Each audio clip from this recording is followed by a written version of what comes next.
Holy crap, are we in for a rough ride. We watched Santa Claus, a shitty 90s titty movie that's horribly wrapped as an even worse Christmas horror movie. We watched it so you don't have to. So you know what time it is.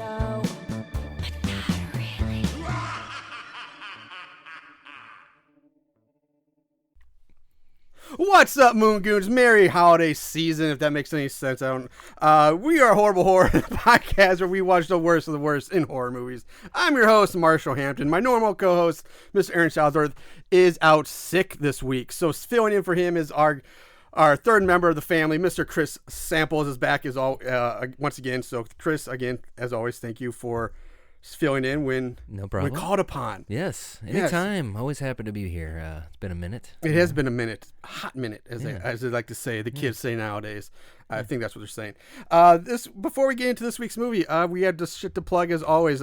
Plugging our Patreon page for any of those wonderful listeners who feel like you'd like to donate a few bucks to us to help us keep up. It is the season for being charitable and giving back. Definitely, and we could definitely use some charity to help bring some more content along and update everything we have, and just add more content. We'd like I said, we're gonna add some YouTube videos and some little shorts, and if we could raise enough money, maybe do some animated clips of some past episodes. Keep talking about this. I really want to do it. It just the animation is not cheap, right? So I can imagine. But I think it'd be really entertaining and funny, and just another way to kind of, in just a short burst, like 5-minute clips of certain episodes. Absolutely. Anyway, so you can find us on patreon.com/horrible horror, I believe is the link. What was that again? Patreon, that's patreon.com/horrible horror. There it is, everybody. There it is. Thank you, Chris. Normally Aaron does the social media stuff, but I guess with him out, I will do my best. You can also follow us on Facebook, where you can keep tabs on what we're doing, along with Twitter, which is So Bad It's Scary, and then our Instagram page is just Horrible Horror Podcast, and you can listen to all the episodes on our wonderful little website, horriblehorrorpodcast.com, as well as iTunes and podbean.com. So you can check us all out there. And in the coming weeks, probably once the new year kicks here, once the holidays kind of officially over, we stay tuned, because we will be doing the Horrible Horror Game Night, we'll be gaming with the Moon Goons. Nice. So we'll be doing games like Friday the 13th and Dead by Daylight on the Xbox. So if you'd like to play with us and just kind of chill, some night and get to know us better and talk, that's whatever. Really pervy. Yeah. Play with us. That sounded worse. You can keep an eye out for that. We'll give you more details once we get the night pinned down and exactly what's going to be going on. Also, speaking of games, we will be giving away an Xbox copy of Friday the 13th, the game, along with the few little bonus stuff that came with. This was a game I pre-ordered a few years ago before the game came out, and I finally got my hard copy in, a spare one, so we're going to do it as a giveaway. That's real cool. Stay tuned. Follow us on Instagram and our Facebook page for more details on how to enter that. Marshall wants to give back. See, I'm giving away. I'm giving away like nice, brand new, awesome games for Xbox. Yeah. With that out of the way, let's move on to the reason for the season here. What brings us together today? This horrible movie called Santa Claus, spelled CLAWS. Getting it? Everybody getting it? Get that play on words? Yeah. Get it? This was released originally on October 22nd, 1996. Yeah, I was going to say, it had to be 96. Yeah. Mid-90s for sure. And then they re-released it in 2006 as a 10-year anniversary special DVD, which did not need to happen. No. Did not need to happen at all. No. Did you read the liner notes? Dude, I was going to, but then I let you borrow it, and I didn't. Yeah. The DVD comes like a 3-page booklet that raves about how great this movie and how impactful this is, and by 3 pages, it's literally just like folded in half, so you get the 2 pages and then the backside. Yeah. But they go into like all this deal, like how much this movie is awesome, and like how it's like I mean, I guess you get into like who directed and wrote it and everything. Yeah. It's way cheesy. It's like somebody. I'm reading this and I'm thinking, huh? Somebody sold out, I think. So they paid somebody to write this. They make it sound like you watch like the greatest movie of all time. Yeah. And it's so far from that. Yeah. Speaking of which, it is written and directed by John A. Russo. Now, he might not be a household name. Diehard fans may know him. He's basically known for his work as co-writer on the original 1960s Night of the Living Dead movie. And in those liner notes, they kind of compare this movie to that movie. Yes. And I'm like, whoa. They try to make out like this is going to be like the next big horror classic. This is going to be a cult classic, a smash hit. So it doesn't work. No. And Russo, he's done other stuff. He's done mostly other B-rated zombie movies, and really like mostly all zombie movies of just horrible quality. So Romero was the Romero was the key behind it. Russo was he obviously worked on it or helped write the screenplay, but he wasn't the big brains trying behind to it. hang on to them coattails. Yeah. The cast is like is credited. Let's see, we have Marilyn Eastman, again, not a household name, but real diehards will know her. She plays Mrs. Quinn. She's only got 4 credits to her entire career, but she's most notably famous for playing Helen Cooper in the original Night of the Living Dead. And I saw it right away. Yes. And then we have Bruce Brunswick, who's played by Carl Hardman. He was also a producer on the original Night of the Living Dead, and his only other acting credit besides this was Harry Cooper in Night of the Living Dead. So, again, John Russo has pulled up all of his Night of the Living Dead buddies who are like in their 60s and 70s and say, hey, what are you doing? Let's make another movie. And then the 2 main characters. And they went for it, too. It blew my mind. I was like, seriously? Exactly. This piece of shit? Like, you read the script, you're like, okay, I'm going to go ahead and do this. Because I guess their prescriptions and their dependents are going up. They got to get something. They got to get some money coming in. Because I believe he died shortly after, early 2001. Yeah, Russo. Right? Yeah, I believe he did. Or 7 or something like that. Yeah, he died a few years back. And then our 2 main characters are Wayne, played by Grant Kramer. Now he's known. His biggest thing is that he's known for playing Mike Tobacco. Mike Tobacco in The Killer Clowns from Outer Space. Oh, really? The cult classic that is. And again, supposedly it's still in the works or post-production, but there's supposed to be a sequel coming out where he comes back to play Mike Tobacco again. Really? Yes. And then the lead, Raven Quinn, is played by Debbie Rochon. She's a B-movie scream queen. She's got 248 credits, which are pretty much all just low-budget indie horror movies. But she's still pretty active to this day. Yeah, to this day, she's still she's still doing stuff. B. Oh, and on top of that, did you see the extra features, the special features of this? No, I didn't have a chance to go watch. But if we did, we'll talk about those. Try and remind me, we'll talk about those at the end of the movie. Yeah. So let's jump into this. The movie opens with a Christmas Eve night scene that's just. It's just shot by slapping on a blue filter over the lens. That's all it is. Yeah. It's really bad. Now, we see a young boy of about 12 or so. He's sleeping on the couch. And it made me wonder why this kid isn't in his own bed. Like, he's in his own. Why is he sleeping on the couch on Christmas Eve? He I should thought be that too. like, that's just bad. Like, though I can remember, waking up in the middle of the night on Christmas Eve and ended up passing out on the couch because I couldn't stand it anymore. I had to see my toys. I like, maybe when I was like, yeah, probably. I was under 10. Like the last time I remember really trying to sneak out in the middle of the night to try to catch Santa or do anything. I was like 6, 8. Yeah, especially by 12. No older I than knew 10. I wouldn't know. Hey, kids, earmuffs real quick, okay? There's no Santa. Yeah, but I still want to see the shit I got. Yeah, but even then, it's like even if I did that, I'd go out there, look on the tree, I'm like, all right, there's the pile. Like, all right, cool, and then I'd go back to bed. I'm not going to sleep on the couch.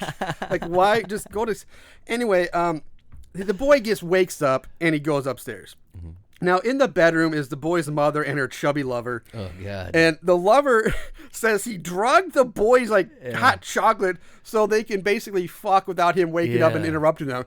And the mom's like, oh, okay, cool. Like, what? If I just drugged my kid? Like, I'd be pretty pissed. Like, you gave him 2 pills?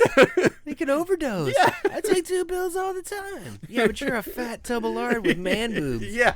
You're not a 13-year-old kid. Yeah, exactly. Jesus. But, anyway, here comes the boy. Up the stairs he comes. He enters the bedroom and watches the mommy and chubby guy making out for a while. And then he just takes out a gun from, his mom's underwear drawer. Just, knows where it is. It's open. This is all going on without the mom and the chubby lover even noticing it first. Right. And he points the gun at the two of them. The mom, who's now topless, just tits hanging out, spots the boy. She tries to cover up. I'll also tell him, like, hey, put down the gun, honey. Right. And I should have a chance to be happy, too. Yeah. You know? Just, what the Jesus fuck? Christ. The moment the mom opens, and the lover basically open their mouth to speak, you know you're in for a very long night. Because the acting and writing are some of the worst. I mean, the worst we have ever seen. And that's saying a lot. Some shitty stuff. Yeah, for us to say this that. This is like you said, man, within the first 5 minutes, I'm like, oh, fuck, here we go. Yeah, that's just like you're already reaching for the whiskey. In fact, when you handed me this movie, you're like, this may ruin our friendship. I did say that. For a second, I thought about it, but then, no, I can't let that happen. I just can't let it happen. The mom tells the boy, who find out his name's Wayne, to put the gun down. And like you said, I deserve to be happy and blah, blah, blah. And the chubby lover chimes in saying that it was awful what happened to his father, but he loves his mother very much and blah, blah, blah. Yeah. I'm not buying any of this bullshit. Wayne just plugs, plugs the chubby lover with 3 bullets. Just bam, bam, bam. And then he turns the gun, shoots his mom 3 more times, empties the gun. He just unloads the gun on him. Like, holy shit. That's it. Wow. Fade to black, roll the opening credits. Yeah. I mean, that's the opening. I mean, we got some, is it Oedipus or? Yeah, that'd be the Oedipus complex. So a little bit of that going on, huh? Mm-hmm. And after the credits, we jump to what is now present day. And we follow Debbie Rochon / Raven. Yeah, Raven Quinn. What a weird ass name. I know. As she enters the office / studio of Scream Illustrated magazine or studios or something. Which they just slapped like a sign on a window. They sure did. It's like there was office space for rent, and they're like, all right, we'll just rent this space for this for the film. This next to the Oyster Bar or bakery or something. Yeah. So inside, a cameraman with this giant, like old 90s, like tape recorder, like camcorder thing, is filming a woman in a red dress dancing about. It's immediately when I saw that I was like, "There's no way this is 2006." Exactly. When the first time I saw it, I was like, "This was 2000." Like that's so like them. Like no way. I'm like, oh, it's just the 10th anniversary. We released. So the camera kind of zooms out from those two, and we see the owner, Bruce Brunswick, being interviewed by a local news reporter. And during the interview, the camera keeps going back and forth between Bruce giving the interview and the girl in the red dress dancing and stripping down. Yeah, while this news interview is going on, they're like filming, and she's getting just naked, whatever she's doing. You know what I mean? Wouldn't you like hold production while you're doing this interview? You know what I mean? Yeah, because you can have that sound coming in. It would not be going on at the same time. Right. I love the news reporter saying, "There's like, it's so raunchy and like." It's so raunchy that we can't even show you what's going on right now. Yeah, you know? It's just a girl barely dancing in a red dress. So Raven now shows up, and she's kind of pulled into the interview to prove that not all the girls are just dumb bimbos and dummies. Right, and she is cheesing it up for the camera, like for the news camera. She's just all, hello. Like she's even shaking the reporter's hand, but still, like looking at the camera and not even like acknowledging the reporter. It's like that weird, that news cover page where you always like they're shaking hands. Yeah, they're just looking straight at it. Right. So, but we find out apparently Raven has a degree in zoology, because she's not a dummy. Yeah. And we learned that her husband zoology, a master's degree in zoology. Wow. We learned that her husband Eric, he works for the company too, but he's a photographer, or a videographer, or something like that. And we cut to a now adult Wayne at his house, and he opens up this package that he got in the mail, and inside, according to the certificate of authenticity, it's a limited edition bust of Raven Quinn, which really just looks like a high-end sex doll that they just cut in half and rip the arms off of. It literally looks like a mannequin or something. Yeah, like high-end sex doll. Literally ripped the arms off. I mean, you can see like the jagged edges. Right. Of the arms. Or they took like a shitty knife and just cut it off. I mean, was it supposed to be like? I don't get it. I don't know. I mean, I've seen busts with like the shorts, but the normally when the arm cuts off, it's smooth. Yeah, like it's just a smooth. Absolutely. Ending. This was all like jagged. You can see, like, I know. Yeah, it's and so you want to bad. talk about creepy? Damn. Oh, it's so so creepy looking. Oh, fuck. And when things got this mouth like kind of half open, it's the head tilted to the side, the eyes are like obviously this is an audio thing, you can't see it, but it's really disturbing and creepy looking. And I wouldn't suggest watching the movie to find out. No, it's not worth it. So he takes it out of the box and he starts to dance with it. And we go back to the studios where the woman is in the red is now in the changing room, and she's now wearing like a silvery bra and panties. Was that the same girl? Same girl. Okay. Getting ready for like the next scene. Mm-hmm. Raven enters. They talk. We learn that this other girl's name is Laura, Laura Britton. And we find out that Eric and Raven have been fighting, that he's left to go on a photo shoot, but he wants a divorce when he gets back. And, it's, again... And Raven's all, like, upset about it, and she's trying to confide in, like, her friend, I guess. Yeah, co-worker at least, yeah. And then suddenly someone calls from the back, like, you're wanted on set or whatever. It's like, all right, well, I gotta go on set. See ya. Yep. No, like, sympathy for her, nothing. Just, like, gives two fucks. Yeah, but again, but the acting is so bad. Oh, yeah. It's awful. Oh, yeah. So we go back to Wayne's house now, and he's lighting candles on like this makeshift Raven Quinn altar that he's pieced together. And instead of like the candles, and there's like a few skulls and various pictures of Raven plastered to the wall. Lots and lots of candles. Like, yes, almost fire hazardous. Very fire hazardous. And next to the altar, which also has like the sex doll bust on now, there's a full size mannequin wearing mechanics coveralls. Mm-hmm. Which is supposed to be an actual prop / costume from one of Raven's previous films called The Hooded Claw. The Hooded Claw. Hooded Claw.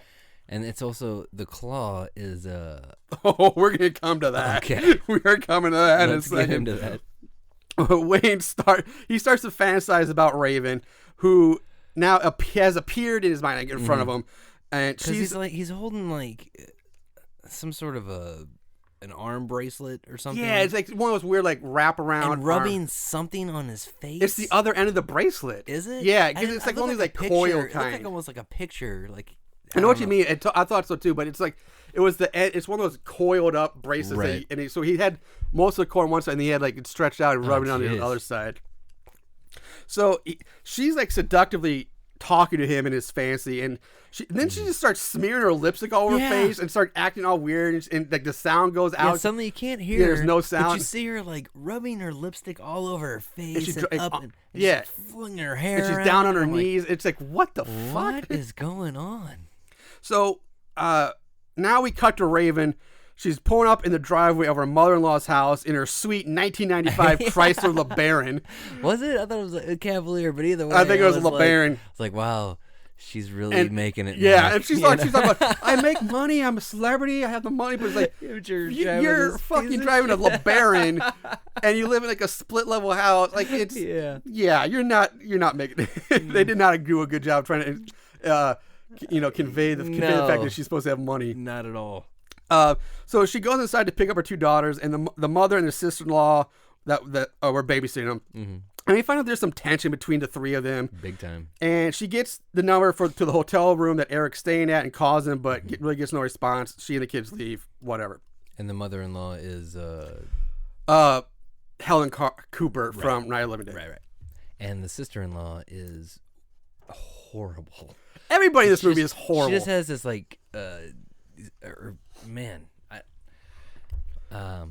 her eyes are just like so fixated and like oh god. Yeah, pretty much everybody is horrible in this movie. Yeah.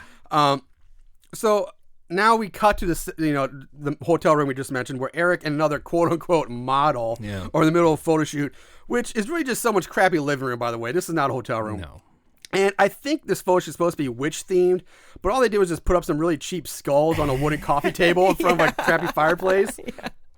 And it looks like one of them's like an ashtray and like candle holders. They have all the lights on. There's nothing creepy about it. It's just like it's like bad Halloween decorations. I don't think he was actually using that camera the right way. I don't think so either. I don't even know if he knew how to hold a camera. Holy shit! The flash was coming from behind him, even though there's a flash attached to the camera. Yeah. What? I noticed that too.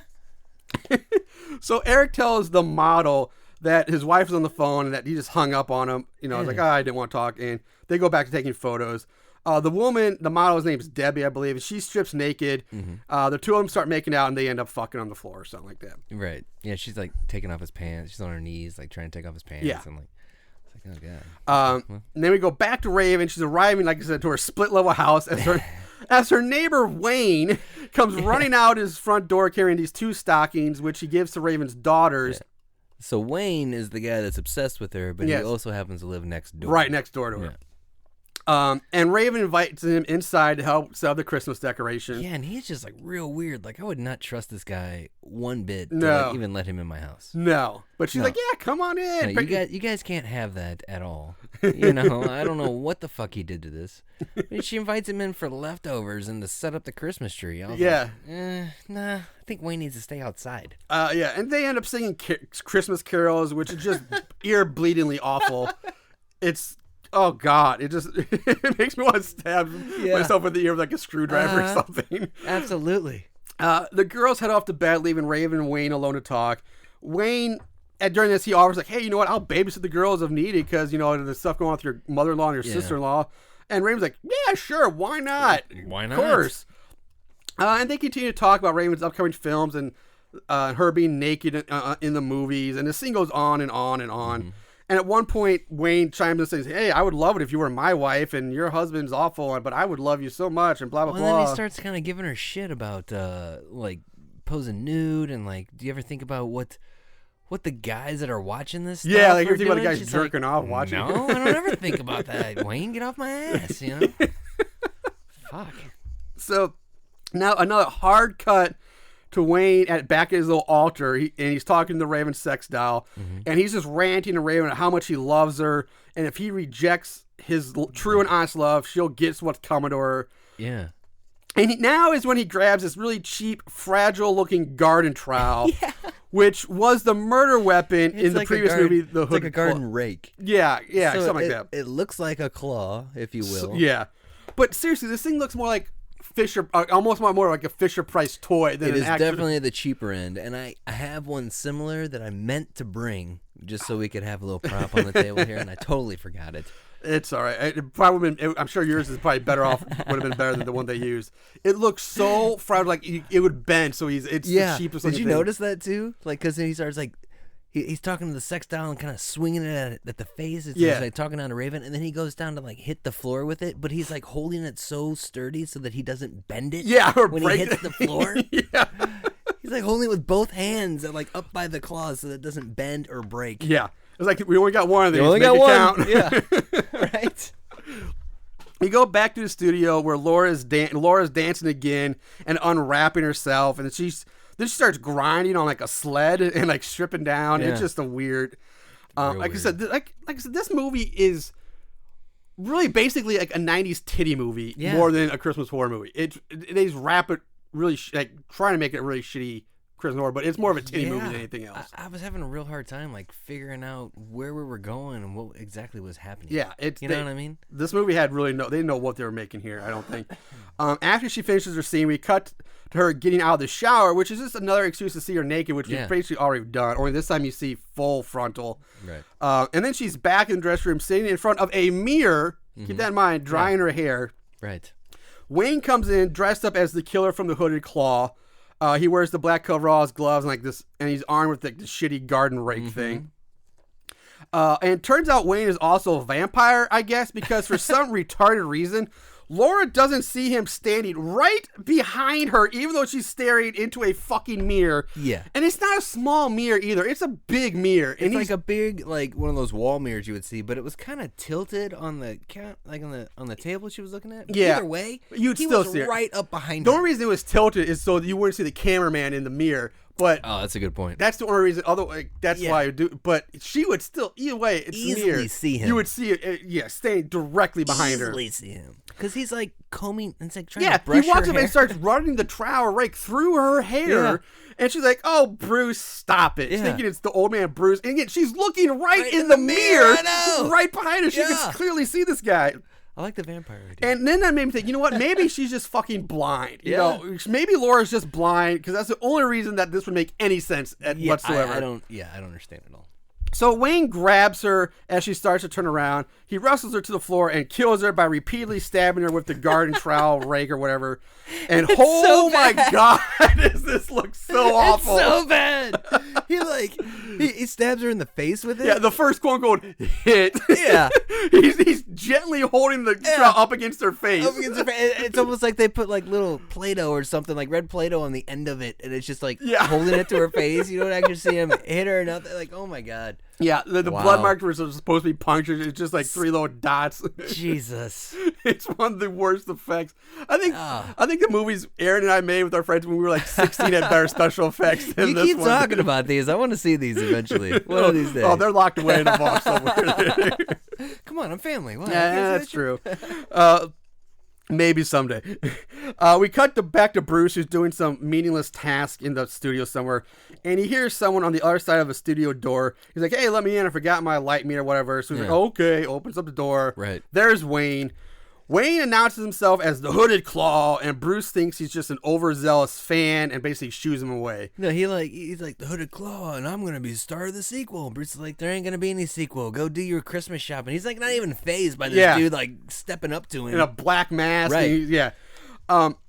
So this leads to a struggle between the two, where Wayne is actually overpowered by a 70-year-old man. Yeah. Wayne's like probably in his 30s or 40s maybe. This guy's like, Bruce is like 70s and kind of feeble looking. Right. And he like overpowers Wayne easily. so it's like easily. One of the worst fights I've ever seen. Yeah. Bruce gets away and runs off to get a gun that he keeps in his office desk because why not? He fucking throws Wayne down and then he runs down the hallway. Yeah. And he's got to get his keys out and he's trying to find the key and unlock his office. Like, seriously? And then leaves the keys in the goddamn door. He leaves the keys in the door. But apparently he keeps a gun in his desk. Yeah. And when he goes back looking for Wayne, he looks fucking ridiculous because he's all like hunched over and he's like bopping his head around. I mean, he looks like almost like a kid playing cops and robbers or something, or like maybe something you'd see like an old like silent black and white movie. Like do you remember Night of the Living Dead? He kind of had that. He had kind of that same sort of. Maybe that's what they were trying to. It's like an homage. Like, oh, here's the wink, wink. That's because he was always real serious, like pointed, almost like his pointed face, and just like kind of. But it's just it's so nobody would move like this in this situation. No, it looks so weird. So Wayne then pops up from behind the Christmas tree, and screaming "Ho ho ho!" Bruce shoots him 2 or 3 times in the chest, which does cause Wayne to kind of double over in pain for a little bit. Yeah. But Wayne just keeps coming towards Bruce, saying, "You can't kill me. You created me. I can never die." He's only got 3 bullets in this gun. Yeah, apparently. And then he removes his mask for some reason and tells Bruce that he's been a very bad boy. And then Wayne just like leaps on a Bruce. he's just saying, and then he pounds. He's like, "Rah!" And this guy jumps onto the old man like a cat. Yeah, and the two of them fall to the floor and wrestle around. But this time Wayne gets the upper hand and kills Bruce with the garden trowel or rake or whatever we're gonna call it. We don't actually see that happen. No, you don't see it. You just see like the claw go up and he's like, right. Oh, God. Now we cut back to Wayne again at his altar. He's talking to his Raven Bus about his murderous accomplishments while stroking her hair and telling her how much he loves her and all this stuff. Did you notice that he gets real close to the candles? Like he does get pretty close. I'm like, how is he? He's almost going to catch that goatee, that shitty little goatee on fire. Yeah. It's fucking wow. Where was I? I forgot. Oh, all right. So the next day, Wayne shows up at Raven's house wanting to know if she still needs him to babysit. And she's like, "No, the dinner's off because it's because no one's heard from Bruce. Right. You know, I was supposed to go dinner with him." And so this conversation again goes on for a bit, but it eventually just ends with Wayne telling Raven that so bad too. Like the acting is so yeah, shitty here. You don't understand. Like, I'm trying to get back with my husband, Eric. We understand. Everybody knows your name. You know what I'm saying? You don't have to like. It's the writing and the acting. It's almost impossible for us to really convey how bad this is. Because I know we've said this before. Yeah, like the acting is really shitty. Yeah, but it's like comically shitty. It is, but not intentionally comically shitty. No, which I had a hard time figuring out if they were actually trying to be funny or not. I don't think they were. I don't think they were. No. So it's like it's just sad. Yeah, just really sad. Yeah. Basically, the conversation ends with Wayne telling Raven that he has to go drop some stuff off somewhere else, and I have to go. She's like, "Are you going Christmas shopping?" And he's like, "No, I gotta go drop off a couple things that I already pre-gift wrapped." Yeah. Thank you. That's what. Yes.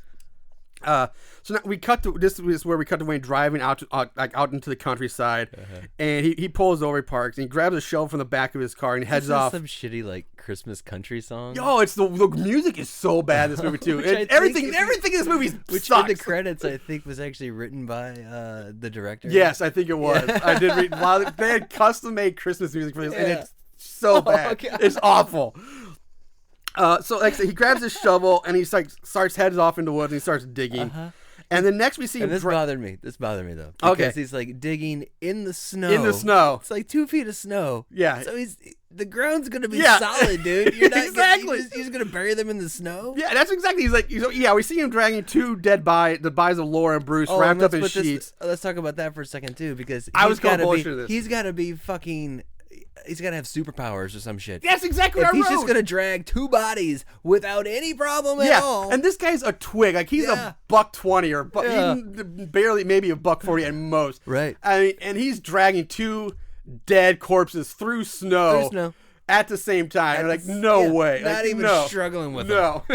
Like, when he goes to put him in the hole, quote-unquote hole that he dug, you see him, he's like, ugh, like he's trying to struggle with him. No, dude. No, not if you're dragging him out that way. Because the producer was at least probably 200 pounds. Oh, easily, yeah. He was bigger. And she's probably at least $125. I'm being, maybe. Still. I mean, that's like almost fucking 350 pounds or whatever that you're dragging out of the car. Yeah, it's like probably double his own weight. Yeah, not happening. He's got to have superpowers. I agree. And then like I said, he is a vampire. Maybe he is. He's a daywalker. But then like I said, the hole he digs is just like the snow. So you're right. Like he's just gonna toss him in a hole of snow, and then when the snow melts, there's just gonna be 2 dead bodies laying on the ground. Yeah. Well, I guess you got to do what you got to do to get rid of him for the time being. Another hard cut, and now Wayne is back his order, but this time he's topless. He's just not wearing a shirt for some reason, and it's not like he's got a great body. He's just like this scrawny, skinny, like now nourished looking guy. Yeah. But like, hey, let's have him shirtless. Yeah. And he's lighting more candles. Weird. And then we just jump instantly back to Eric and Debbie in the hotel room, and they're still doing the photo shoot. Or is this when they're in the bed? No, not yet. Oh. Again, the phone rings, and it's Raven calling, want to know when he's going to be back, and blah, blah, blah. Mm-hmm. And she's like, I want us to stay together for the kids, and we need to stay together for... And Eric's like, he's like not even really caring or listening. He doesn't care. Well, he's... It seems like he's not opposed to not listening. Like, he wants to, like, try to work it out if he can. Sort of. But he seems... Maybe, but he seems so indifferent to the whole thing. Is like, yeah, I'm married, I have a wife and kids, but... Well, that's because he's got like some bimbo like rubbing up on him. But he's the one who wanted the divorce and all this stuff. Initially, yeah. I think he's having second. But yeah, during this whole phone conversation, Debbie's like filling up and kissing on him. And again, the acting is just painful to watch. Like it hurts to watch this. Yeah. Mercifully, the scene finally ends, but it's still way too fucking long. We cut back to Wayne as altar. He's now wearing his shirt again. So again, why was he topless for like 2 seconds makes no sense. I'm not sure. He's still ranting to the sex doll bust. He mentions his mother and that she better not try to replace him with someone else, like referring to Raven, like don't replace me like my mom did. Yeah, we hear that like his dad died when he was 10 of pneumonia, and that mommy said that. Is that what it was, pneumonia? Okay. I'd be her big man now, and it'd just be me and her against the world. Yeah. This is ranting. Mm-hmm. Basically, mommy double crossed him. Yes, that's how I took it. And Wayne says that he's going to do her a favor that in time she'll thank him for, and he's going to say he's going to get rid of all the bad people in her life. Right. And now we go back to Raven and her kids. They're walking the dog, and now keep in mind we were just talking about how Wayne was burying bodies in like 2 feet of snow. Yeah. In this scene, we've gone from deep snow to green grass and clear streets overnight. Exactly what I said. Snow is gone. Me and Sarah watching Saturday night, and I was like, where the fuck did the snow go? Yeah, like just you could see some piles of it like in the street, I guess, from where it was like shoveled or like the plows came back and just kind of melted. I was like, Jesus, there was just like 2 foot of snow the other day. Yeah, like, yesterday. What the fuck? It's just gone. The grass is green. Yeah. Holy shit. We get global warming. Really like more shitty Christmas music plays as they meet up with Wayne And all four of them go off on a walk together. Just tell the sound too, like Wayne, it's Wayne. You want to go for a walk? You could tell that shit was in a sound studio and dubbed in. Yeah, it wasn't like live. No, you know it wasn't. I mean? Because they're probably filming one with VHS. They didn't even have a boom mic. Probably. They're like, we can't hear it, so let's dub this in later. I'll dub it in. So back in the studio, a new girl named Mary Jane. She's filming her dance/strip scene with the director and some male extra who's supposed to be the stand-in representation for like the home viewer, because I guess it's supposed to be like it's like one of those first-person porn clips where which like is you're weird supposed because to be. Wouldn't the stand-in be the camera? That's what I thought too. Like if it's supposed to be first person, like the camera would be the viewer, right? Not so why is this dude here? Like no. it made most sense if you really think about it. Back at Raven's house, we see Wayne. He's drugging the hot cocoa that he gives to the two daughters that he's babysitting. And again, we jump back to Mary Jane's last dance, which is just nice. Which is fucking awful. But at least she has a nice body and some great tits. But goddamn it, the dance scene is awful. Oh yeah, I know, dude. And by the way, they used the same fucking music for every dance scene in this movie, and there's like 5 or 6 of them. All the dancing's almost like being at the strip club during the day. It's like the Tuesday Crew. Yeah, right. Not that I've ever been. But it's not even that good. It's not even that good. It's not even that good. You're right. So during this scene, there's a short stop between Wayne and like one of those corner bell ringing Santas, and it basically ends up they have a talk. It just ends with Wayne decided to go buy Wayne's himself being, a like, Santa creepy suit. And like, hey, where'd you get the suit? Yeah, you know, he's like, oh, he smiles the way he just like walks around and kind of smiles at everybody. He just like. There's obviously something mentally wrong with this dude, and nobody else is seeing it. Everybody's like toy fire with them, right? Yeah. So, Wayne goes out to buy a Santa suit, and then we see him watching from his car as Mary Jane is loaded into the Scream Illustrated company car and driven away. Which is a Dodge Caravan from the mid-'90s with a magnet on the side that says Scream International. And they make a point to see Wayne, like, obviously that's his car. Yeah. But he rolls down the window and he's like chomping on an apple. And then throws it out the window when he's done. I'm like, why? Why do we need that? What the fuck was that? That was so random and weird. It is. It's like something you see in the cop movie when they're on the stakeout. Yeah. Like, oh, the perps get away. They got to throw the food out. Like, let's go. Right. No, you just like throw the apple. Huh? You need to throw away. You could have eaten that while you drove away. Yeah. You don't need to throw your food. You can finish it. You're not in a hurry. It's just weird because I made a point to watch him roll down his window and stick his head out. And I was like, why? Okay. We know that's his car. Yeah. We know that's his car. He's obviously like not even a block away. Like it's talking this. Yeah. It bothered me. I agree, man. The whole movie bothers me. Yeah, I agree. So we get to Mary Jane's house or apartment, and we watch her strip down again. This time to get ready to take a bath. And because, she worked up such a sweat where she was barely gyrating and slowly swaying back and forth that it worked up such a sweat. Now we get another meaningless scene to me. It's like it's like 2-minute scene of her just petting the cat while listening to answering machine messages on her machine. And not a single one of these messages has anything to do with the movie. No. I mean, it's talking about the only thing we really find filler. out is that she has a boyfriend named Ted. Yeah. And he has to remind her about their date on Saturday because obviously she forgets. Yeah.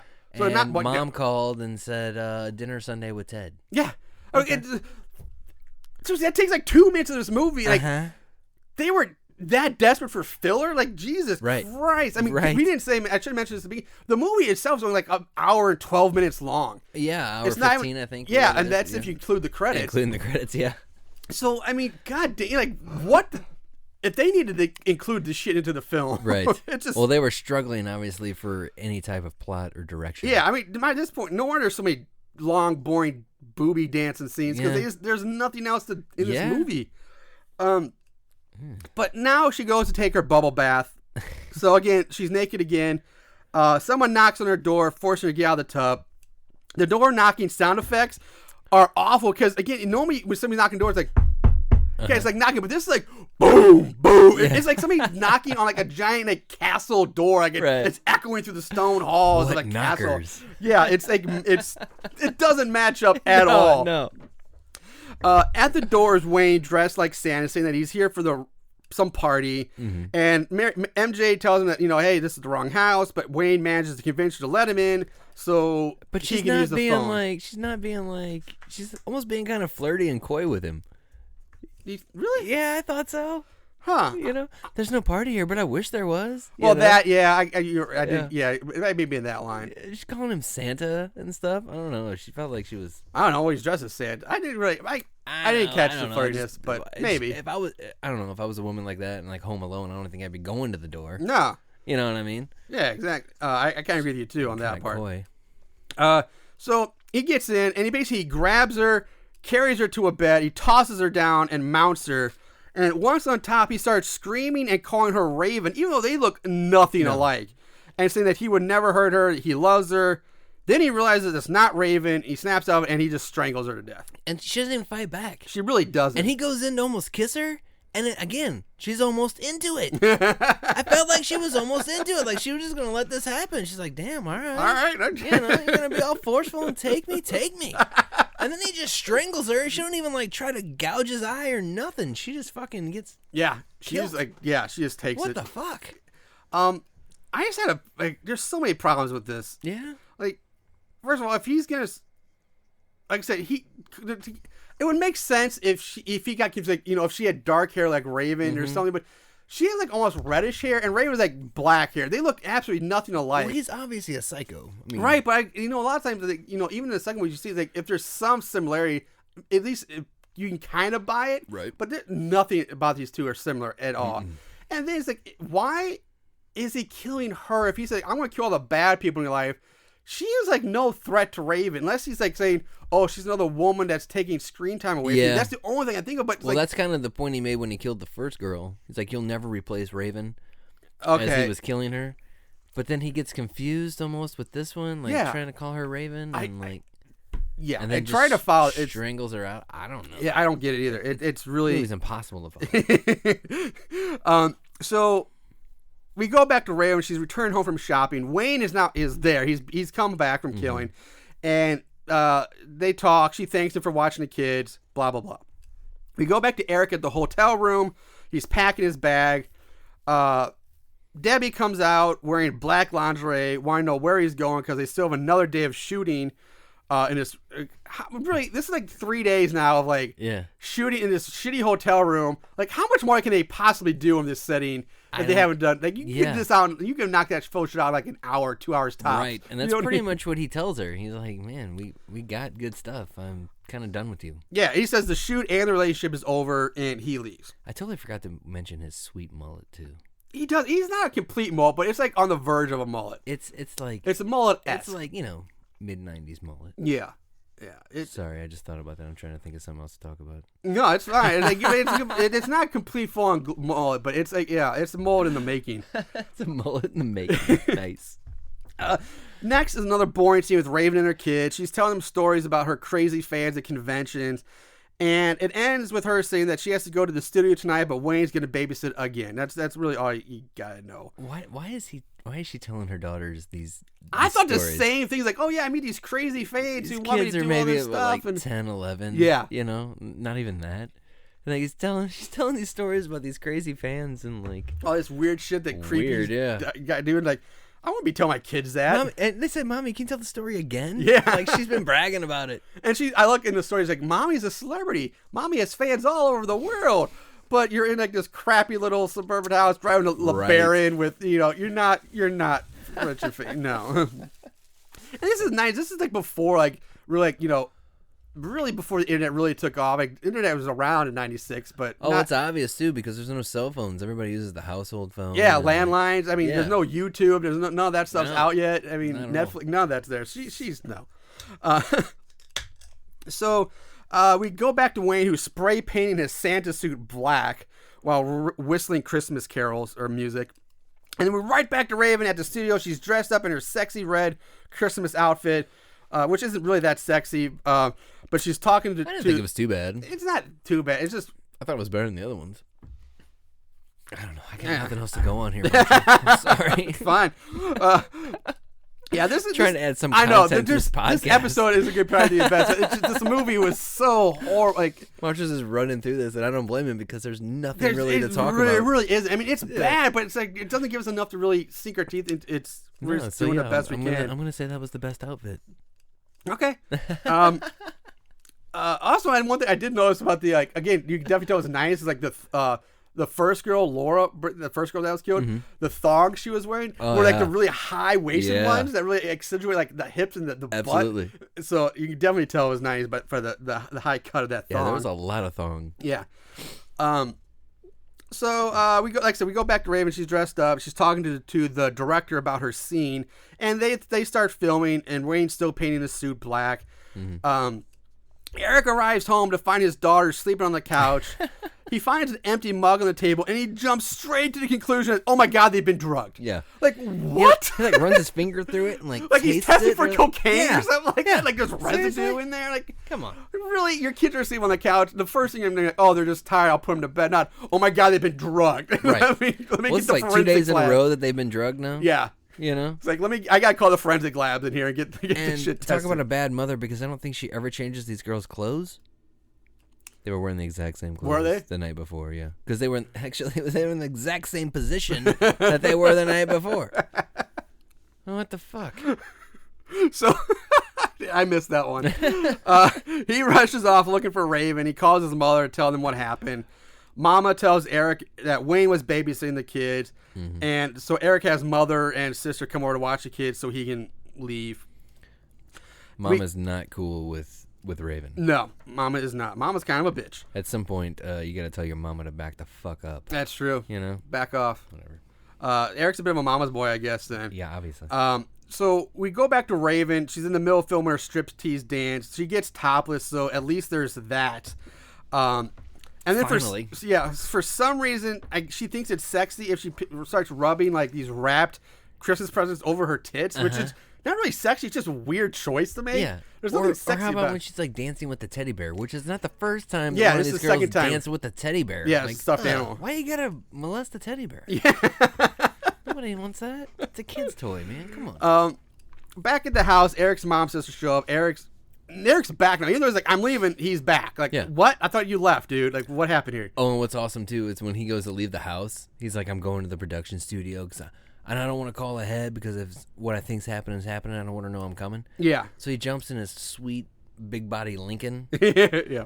And he goes to, like, burn out of the driveway, which I'm pretty sure the sound effects is like squealing tires, but it's a gravel driveway. All right? There would be no squealing of any tires peeling out of a gravel driveway. That's very true. That's a good catch. That's the one I missed, too. Because I think I was still... My mind was just drained from this truly horrendous display of acting in this previous scene before he leaves the house that I couldn't even comprehend anything else. No, I know. It's more... not even worth like going into, but it's like horrible. Wow. We get more Raven dancing, so we're just gonna keep going. We're gonna skip over that. Keep going on. Chris has talked about that part about going to the studio with Eric. So blah blah blah. More Raven dance, and now he's with the stuffed animal, rubbing against her. Finally, Marshall cannot wait to get through this. No, it finally comes to an end. It finally ends, and we see Wayne enter the building carrying a white bag. He sneaks, and lurks about the studio. Yeah. Now, for about a minute, we follow this random, never before seen woman who I guess supposed to work at the studio. I assume she was like the costume. Yeah, or prop master, costume designer. And she's going about her business.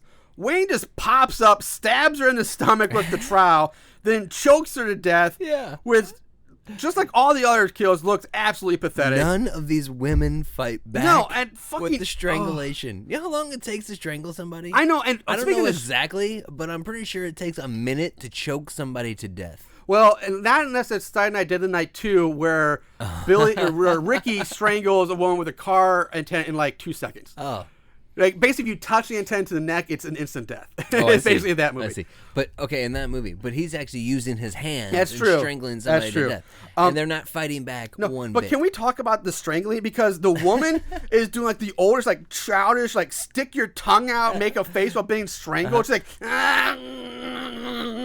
it's the To be worst. honest, I thought she did a better job than the girl before that got strangled that just laid there and took it. I don't know, she man. was making some sort of a facial like expression. I mean, if I'm getting choked, I'm pretty sure something's gonna be happening. But I know, but like, oh yeah, it was horrible. The tongue thing. I'm not saying it was good. So I'm not saying it was good by any means. we see Eric arrive at the studio. He gets questioned by some random guy who wears his pants way too high. By the way, this guy's pants are practically in his armpits. Yeah. So high pants guy just gets instantly killed by Wayne after Eric leaves the room. Well, it was a thing where like he opens the door for Eric, right? Yes. And he's like, I'm looking for Raven. And like, I'm her husband. Oh, hold on, I need to see some ID. Yeah. Doesn't Eric work for this company? Well, he even says like, dude, I work here. I'm a photographer. Get your head out of your ass or something like that. But he shows him the ID. He like says it from the. I'm just doing my job.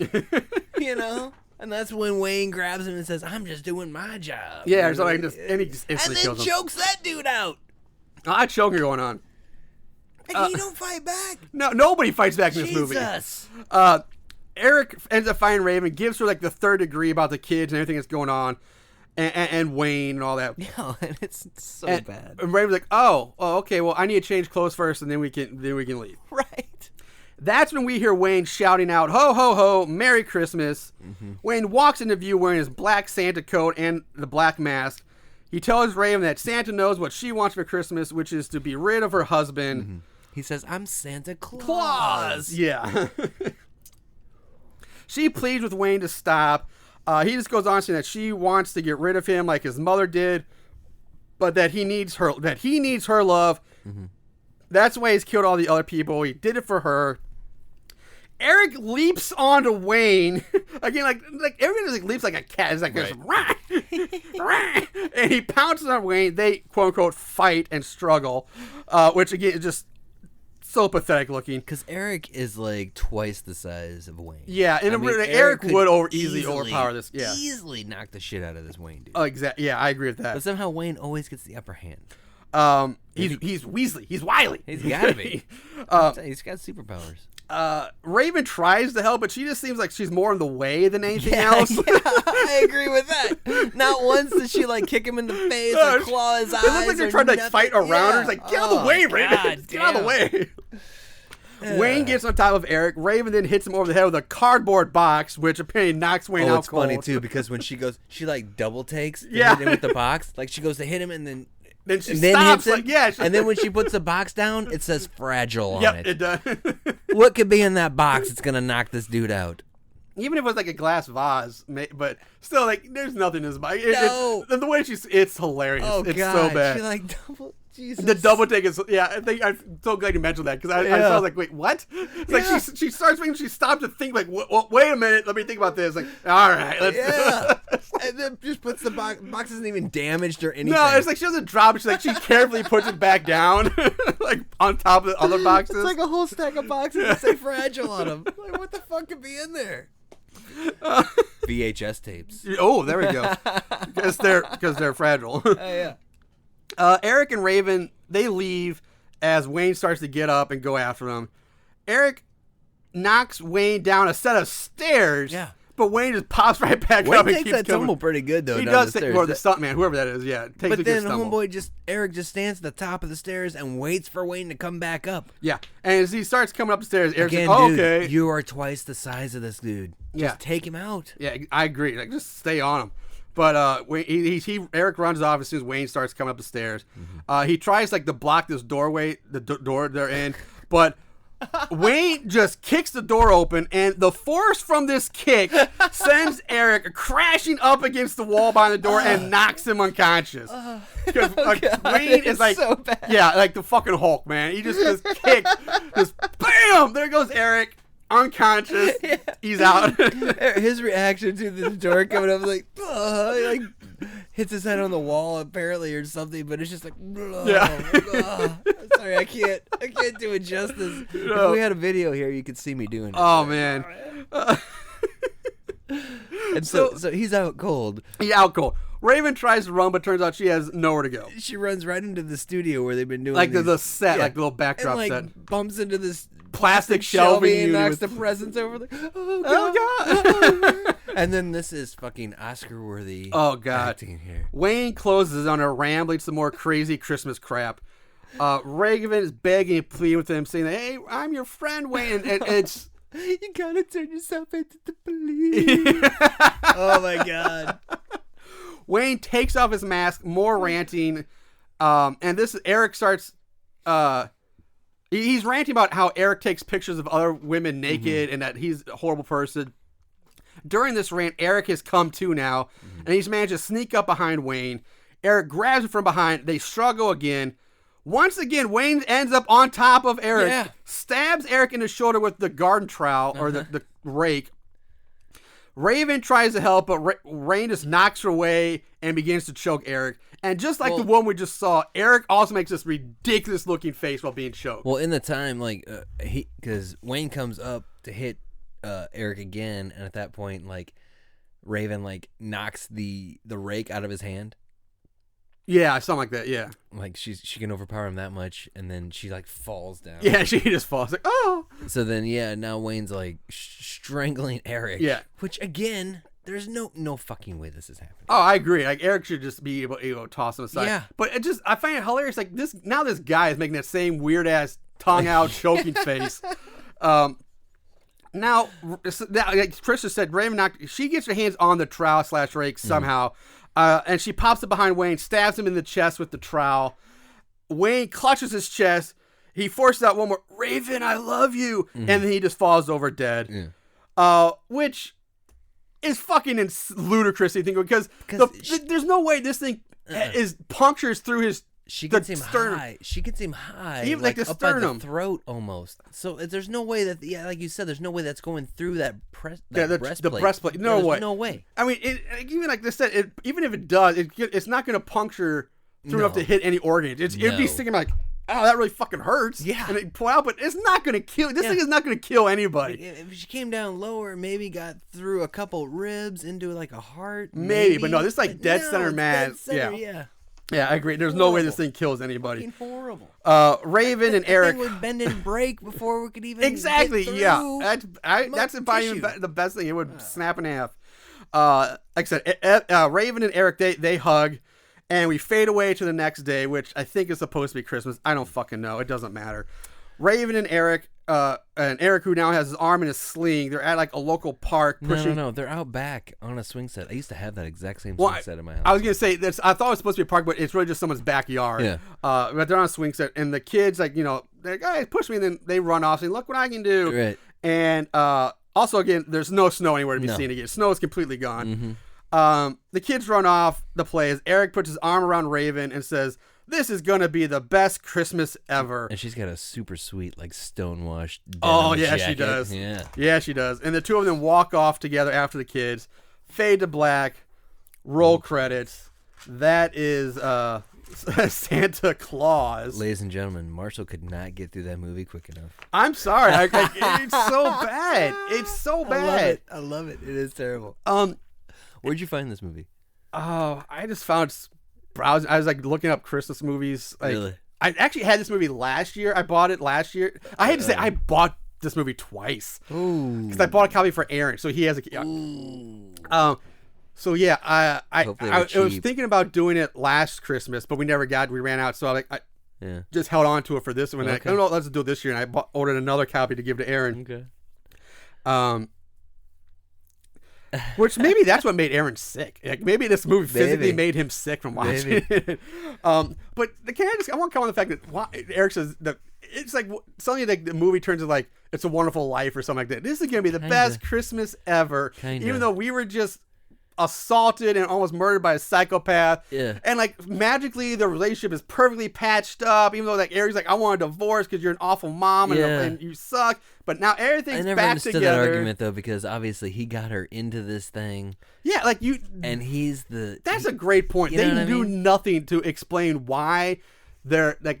I mean, Raven tried to explain, but you never really see any of it. There's no really animosity between the two of them. It's like, I want a divorce, whatever. And then everything's hunky-dory, and it's so, I can't, I know I've said it's bad, but I can't say it enough. He wanted her to not do it anymore, but he got her into it in the first place. Yeah. And he's still doing behind the camera, I guess. Which is like, they say that, like, this guy in the podcast is like, oh, he's doing, but he's on the other side of the camera. He's not the one getting naked. But But maybe she's probably making more money than She probably would be. Honestly, most of the time the on-screen people are going to make more money than the. You would think. Yeah. Well, she's got fans all over the world, and she does conventions. She's got to make more money. Yeah, she's out there signing beer bottles. Yeah, beer bottles and all sorts of dumbass shit. Weird shit. Yeah. All right. Let's move on to favorite kills. There can be only one. Favorite kill. There's not going to be a favorite. I don't know if there's going to be a favorite kill this week. They all just fucking suck. The only one I would say is maybe Wayne because it finished the fucking movie. That's a great point. You know what I mean? That is a great point. Boom. All right. I was actually going to maybe pick something else, but I think you nailed it, Wayne, because it ends the movie. Yeah. When the movie's over, thank God. All right. There we go. I don't know. Real quick this week, there's your favorite kill. Wayne ends the movie. Yeah. Because otherwise they suck. I mean, they're horrible. Oh, so bad. All right, let's just move on to odds and ends. Not only did they watch these films, they researched them too. Ugh, what is wrong with these guys? All right, ratings. IMDb gives it a 2.6 out of 10. Rotten Tomatoes, it has no thermometer score, but it has a 20% audience score. Wow. Which I still can't believe is that high. No. On Amazon is smoking crack because they give it a 3.5 out of 5. Pretty sure they smoke a lot of crack over there. On Amazon, yeah, for sure too. There are 14 plot keywords. Really, most of them were just like, sex, something to do with sex, Christmas and Christmas horror. Panties? No, surprisingly. Whoa. That should have been this should have been a panty-filled You plot. would think yeah, so. Plot keyword. There are 3 different versions of female nudity and Killer Santa, and nothing real fun. Trivia. The character of Raven Quinn is supposedly loosely based on actress Brinky Stevens. Yeah. Which I kind of get. I mean, she's a bee queen. But she apparently has a degree in marine biology. Binky Stevens? Yeah. Well, then I guess that again makes sense if they're doing the zoology thing. But I don't know Brinky doing like titty movies because one, Brinky was never that large chested. She was more. No, but we've seen a couple movies where she got her boobs out. Yeah, but I'm not saying like we're talking like the movies they were making in this movie, like the titty just dancing around. Titty movies. I wanted to talk about that a little bit. Was that actually a thing? Actually, yeah. There was a movie called like Santa, Scream Queen. Well, as far as Naked Scream Queen or Scream Queen Naked Christmas or something like that, where it's basically the movie they were making is just a bunch of women bopping around and it's a titty movie. Well, the magazine or whatever. Was that an actual thing? Scream magazine. I think it is an actual magazine. Scream Queen International. Well, not Scream Queen, but I think like there's I think a Scream magazine or but Scream Queen, I don't think so.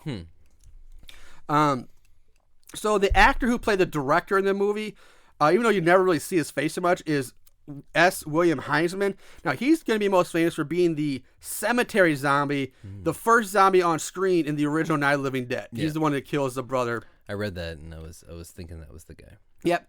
He also did the cinematography for this movie as well. Yeah. And then supposedly John Russo himself makes a cameo as a detective, but I don't ever remember seeing a detective in this movie at all. Deleted scene. Is it? Okay. I'm about to ask you. And it's shitty. Which makes me like, if they cut that out of this movie, how bad were those deleted scenes if they cut it out? Pretty much, he's the one that comes in to arrests Wayne for killing his mom and uncle or whatever. You find out that the fat man that is Wayne's mom's like getting with is like actually his uncle. Oh, okay. So it's his father's brother. Okay. And then they do this whole thing where like, oh yeah, this kid will go to juvie, he'll get out, and then he'll end up killing again because he's fucking cuckoo. You know what I mean? It's really nasty, like horrible acting. Again, I just don't understand why they wouldn't even cut it out because like I said, the movie's barely an hour and 12 minutes, and then you have a 2-minute scene of a woman petting a cat, listening to a meaningless answering machine messages. Agreed. The scene you just said had more meaning to the movie than the At least they gave it a little shit. like background of like a little what's bit happening. For sure. That's weird that they would cut that out. They also show the actual like bullet holes like in the uncle and the mom or whatever, like laying in the bed. Huh. All right. Now that's weird. Mm-hmm. Now let's move on to this week's budget game. Oh shit. Yeah. They spent how much? The budget game. You didn't look it up, all right? Did you? I did not look that far down. No. All right. I try to stay away from that. I was hoping. level. Yeah, I was really hoping, Aaron, you guys could do a head-to-head this week. So, you know what, Aaron? If you listen to this, or when you listen to this, I want to know what your guess for the budget was. This won't work because you'll hear me say the answer. So fuck it, that won't work. You'll cheat. Aaron. Yeah, No, fuck you cheating no, bastard. I hope you feel better, buddy. Anyway, Wow. so what do you think was the budget for the 1996 Jesus. So Santa Claus? We're talking 96. There was like no fucking budget on this movie, dude. I mean, you already said that they did. Fuck. We got no real cast. We got the crusty old people from Night of the Living Dead who weren't doing a goddamn thing. No. What's her name? The chick that played Raven was Debbie probably Rochon. She'd been in the most. Dude, if they spent. Okay. Oh, man. 20,000, and I think that's heavy. 20,000. And you think you're over. Well, Chris, you are going to lose your goddamn mind because apparently the information I found, the budget for this movie was $40,000. Which makes me think, what the fuck did they spend this money on? Cocaine? It would have to be cocaine. Cocaine. I don't see how the other I don't know name- what. Yeah, it's no- like where does there's no names. There's no nothing. Like they use like their own personal cars and houses. You can easily tell. Easily tell that. The one set in the studio was just like a rented warehouse. Like it was nothing. Like what did this money go towards? The video Well, I saw quality that it was like, actually done in Pittsburgh, so maybe the rent for that. Yeah, maybe rent or plane tickets to get and Debbie's salary, which I can't imagine was still that much. But I can't imagine $40,000 for this piece of shit. Holy shit! It makes me angry. Yeah. Like, I know I've been using, Aaron and I reference this a lot, but goddamn, Eamon Hardyman made the original Pork Chop for $3,000. Yeah. And that movie is epically better than this piece of shit. I still have that at home. I've yet to watch it. So. Oh, it's like watch it and not watch it right after this movie, and you'll think it's like you're watching the fucking cream, like Oscar-worthy horror movie. Yeah. $3,000 he made that movie on, and it's so much better. And they're saying $40,000 on this. It just what the fuck. Well, that's why he's in the Hall of Fame. That is why he is on. Eamon is in the Hall of Fame. So yeah, Wow, I can't. 40 grand. 40 grand. It had to have been like food and cocaine. Yeah, food and cocaine. Yeah. So just even the wine that her and Wayne were supposedly drinking looked like Kool-Aid, so it wasn't even like.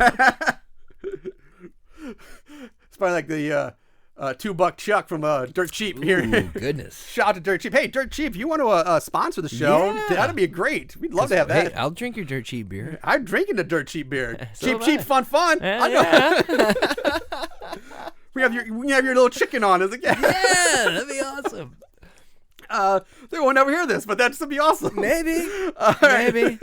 Let's move on to 5-star reviews. We'll shamelessly plug you all day. These special movies have a place in these special people's hearts. 5-star reviews. Yes, we will. All right, 5-star reviews from Brand B. And keep in mind, yes, there were actually 5-star reviews for this. Sorry, my brain stopped for a second. 5-star reviews? Yeah, there were. Seriously? There were more than one. Wow. From Brand B. A film often seen as trash, Santa Claus is actually a wonderfully crass statement on the effect of digital filmmaking flooding the market. Huh? Yeah, exactly. It's like, what? Starring the awesome Debbie Rochon, this ultra-low-budget romp is deliciously cheesy with quotable, awful lines throughout. Not to be taken too seriously, but definitely in aid of a watch, which that doesn't make any sense. This film is best enjoyed with friends and a beer or spiked cocoa. 5 stars. From Elaine Hall. Now, this product was everything I hoped it would be. 5 stars. If this is what you hoped it would be, you really need to raise your expectations. Absolutely. Wow. Your standards are real low. Unless you're expecting it to be really low, in which case it met your standards, but then why give it 5 stars? True. Because it's not. No. From just a customer. This movie is hilarious. And the funny thing is that the original cast members of Night of the Living Dead are in it, making it even better. John Russo directed this flick and many other movies like Midnight 2, Heartstopper, he names a bunch of Russo movies. They're all pretty interesting to watch because it's low budget. If you're into B movies directed by once famous people, Santa Claus is it. Once famous people. The acting is overacted and laughable. The plot is ridiculous, and the effects are beyond cheesy. Grant Kramer is enjoyable to watch as a psychopath. 5 stars. Last one from Amy C. Smith. This was a major mistake on my behalf. I love Christmas time horror movies, but this incredibly horrible B movie is not worth buying. In fact, I'm selling my copy. 5 stars, though. What? Yeah, that was in the 5-star review. Why would you give it 5 stars? Holy shit. Now, because just Thank like you. the movie, we need some filler for this every week. Thank you. We're going to do some 1-star reviews. Nice. I can get on board with these people. All right, from B. Wasden. Santa Claus is a horrible Christmas movie. Mm-hmm. Let's begin by talking about the positive things about this movie. Okay. Debbie Rochon. Yeah. Well, now that we've talked about the positive, we can jump right into the many negative things about this movie. The acting is pretty much bad across the board, with the exception of Rochon, which I disagree. She was bad. No, she was horrible. There is very little horror in this movie. I swear this thing wouldn't scare a 2-year-old. And the killer has the worst weapon I've ever seen in a horror movie. The weapon looks like a spork. Spork. A knife would have been far better, even though it's been a weapon of choice in hundreds of slasher movies already. The sound is also very bad in this quote-unquote film. Yeah. I had the volume turned up all the way on my computer and was still having trouble hearing some of the dialogue. Santa Claus is just trash. There is a reason why this movie is never brought up at your annual Christmas party. Thank God it was cheap. 1 star. Wow. All right, 2 more, and then we're wrapping it up. Okay. From Clyde O. Ford Jr. This movie was just anemic. The acting was terrible, the killing scenes were laughable, and the plot has been done before, brilliantly compared to this dog. The ladies in the story should keep their clothes on. The only good thing I can say about this DVD is that the previews for the other movies they include are better than the main attraction. If Santa brings you this DVD for Christmas, you know you've been bad. Give me the lump of coal instead. 1 star. And last one from Movie J2. Santa Claus is a horrible movie in just about every sense of the word. It's so bad, one can't even laugh at the terrible dialogue, script, plot, or acting. Director John Russo, famous as the co-writer of Night of the Living Dead and writer-director of the immensely entertaining and suspenseful Midnight, has cobbled together a sad and poorly conceived story as an excuse to see silicone-enhanced bimbos dance poorly to generic stripper music. Not even the presence of the lovely and always entertaining Debbie Rochon, a major hottie if ever there was one, can save this dog from the pound. Santa Claus is obviously a promotional device for the even lower budget and less entertaining Scream Queen's Nude Christmas. Although Kristen Cavallari and Debbie Rochon in all their naked glory, even if they do look terribly embarrassed and annoyed, do raise that video by 0.5 point. Oh, wow. 1 star. I kind of want to see that. Yeah, I looked it up, but I mean, it exists. It's a real movie, but you're not gonna find that thing anywhere. Stream, you're gonna have to actually buy it. I'm not. But it buying sounds sad, and it is just sad. you know, it's just sad. That's one of those movies you put on and then you play like a Sarah McLachlan song over it as you watch it. It's just sad. You just feel bad for the girls. It's bad. Like, please, your donation today can help these girls get out of these movies. Like, you really hope they spend some of that $40,000 on the cocaine. Yeah. Like they're just trying to get back to the cocaine. All right. Moving on to the final thoughts for the week. We'll wrap this up. Chris, go ahead. Before I do final thoughts, Yes. we watched Santa Claus. Yes. So I wanted to play Santa Claus. Open it up. Oh, that's right. Chris brought me a little early Christmas present. I had here. one for Aaron too, but Aaron's not. Aaron's not here, so he's. I mean, I have no idea what Chris made me feel really bad about it because I didn't. Oh, come on! I didn't get him anything. It's nothing serious. But, It's oh, oh, look at it. oh, Yeah, oh! he's happy. I'm happy. It's actually really cool. This will go. Perfect on your little. This will go right on our little wall back there. little Hall of Fame behind us in our studio. It's a little Jason Voorhees pop vinyl figure. Yeah. It's very cool. Yeah. Very, very cool. That will hang. Well, not hang, but it will sit right back there with our stuff. Yeah. That's awesome. So, Chris, thank you very much. No problem, buddy. That's awesome, man. So we'll go back to final thoughts here. Final thoughts, yeah. Sorry, I wanted to bring some positive to this Yeah, shit show that we thank you. watched. That's the most positive thing that's going to come out of this episode. Agreed. I wish Aaron was here because I really want Aaron to open his. Yeah. I'm like, yeah.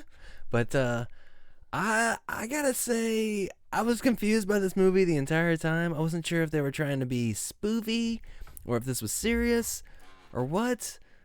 But even if they were being spoofy, it still sucked so bad it's scary. Don't even waste your time. Yeah. That's pretty much it in a nutshell for me, too. I mean, you don't know if they're trying to be intensely cheesy. If they are, like I said, it's really badly done. I was literally confused. And like I said, it's really more of an excuse just to see some tits. Like, it's more of a titty movie than anything else. But I almost feel like dirty, like, I don't know. Kind of, it's kind of skeezy. It's kind of... Yeah, it's not... Yeah, I agree. Everything about this movie is just bad in the worst sense of the word. Just bad, all the way through. Totally. If you ever come across the movie, just run the other way. Do not watch it. It's not worth it. So bad it's scary. Yeah.